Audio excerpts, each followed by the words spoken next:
Captain Orlando Muniz with Nomad Fishing, and today I'm going to be discussing something that a lot of people take for granted, which is your leaders. One of the biggest mistakes I see from people that are getting started in fishing is that they go into their local tackle shop and they buy the rigs. Some people refer to them, I hate to use the word, but they call them Bobo rigs. Those are rigs hanging on the counter with the little red beads and stuff like that, and the snaps on the swivels and stuff like that, all the hardware. That's not really what you want to use if you want to be a productive fisherman. What I would recommend is that you make your own leaders. Today I'm not going to be talking so much about making leaders themselves, but more about leader material and how to choose the right leader length, the leader weight, and the type of leader, whether it's mono or fluorocarbon. Stay tuned. On my boat, we carry a leader ranging from 15 pound all the way to 150, sometimes 200 pound. And you may ask, why the big disparity? Well, our bread and butter leader is 50 pound mono leader. We use that probably about 80% of the time. Now, if we're bottom fishing for yellowtail or something like that, we're going to scale it down to fluorocarbon, and we're going to use 20 to 30 pounds. Sometimes even we'll go as light as 15 when the water's very clear. Sometimes when we're yellowtailing, we like to put a bait down on the bottom. Obviously, we're not going to use 15 or 20 pound test for that. We'll up that to a longer, at least 40 to 50 foot leader, and we're going to go to 50 pound. Usually it's monofilament. Sometimes we'll add 6 or 8 feet of fluorocarbon as a tippet, and then our hook. Now, I do have a video that you can check out on the website on this topic, on just bottom fishing and how I rig for bottom fish. That's a whole separate topic, so you can go on there and check it out. Today we're just going to be mainly talking about leaders and how to choose the right leader and the right leader length. Just like I mentioned, our prototypical leader, our normal leader, is a 50 pound monofilament, but we do carry a spool of 50 pound fluoro leader. We use this when fish tend to be a little leader shy, or if we're sail fishing during the winter and the fish are a little skittish, we'll use fluorocarbon. Sometimes we'll drop down to 40 pound.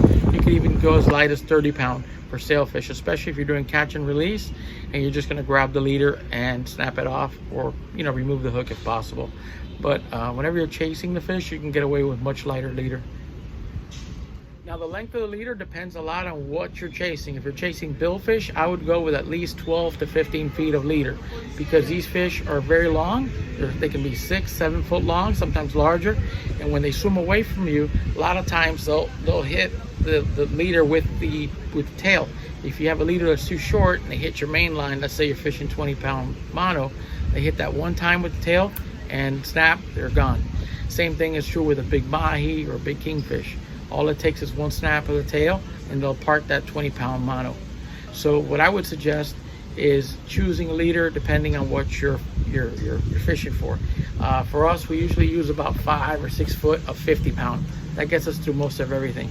And if there's 2 of these fish around like kings, we'll add a trace, either 6, 8, 10 inches of number 4 stainless steel leader.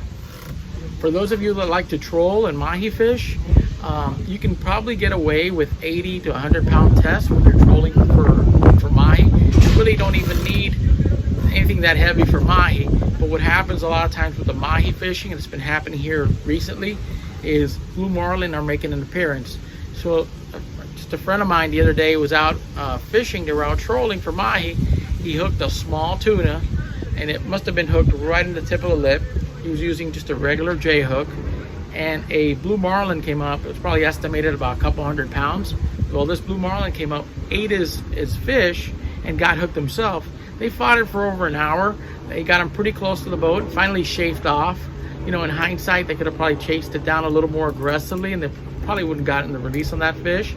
But like we say, hindsight is 20/20. They had to settle for putting on a good show and watching it, getting some pictures. But those are the types of things that happen when you're offshore and you're trolling. You never know what's going to eat your bait. It could be a huge marlin, it could be a sailfish, you could have a wahoo eat your bait, you could have a number of things. Giant tuna. This year we've been seeing a lot of tuna coming through, so you never really know. That's why you would want to step up your leader to something a little bit heavier. You really don't need anything heavier than 40 or 50 for mahi. We could actually flip the fish in with 30, 40, 50 pound all the time. The small school fish, you just flip them in. Sometimes you don't even have to gaff them if they're hooked very good. So that's just something to keep in mind. For those of you that like to bottom fish, I typically use no less than 30, 40 feet of leader, and I usually start with about 50 pound, depending on where I'm fishing and the type of bite we got going on. If we're getting a lot of good bottom bites, and I might want to go to 60 or 80 pound test, just depends. But normally 50 is my starting point, and the length depends on what I'm fishing for. Snappers and stuff like that, I usually like to go with a longer leader. And then on things like amberjack, sharks, we usually, make them a little bit shorter. 25, 30 feet is usually all you need. The last thing I'm going to mention when it comes to leader is your connection, how you connect your main line to your leader line. There's basically two ways to do this. You could either go line to line, which in that case I would do either a bimini twist to my main line, or a spider hitch, just a double line, give it a little bit more knot strength and breaking strength. You take that double line and you connect it to your leader with a number of knots. You could do uni to uni. There's a bunch of different knots you can use. You can pick a knot. There's a number of them on the internet, so that's pretty simple.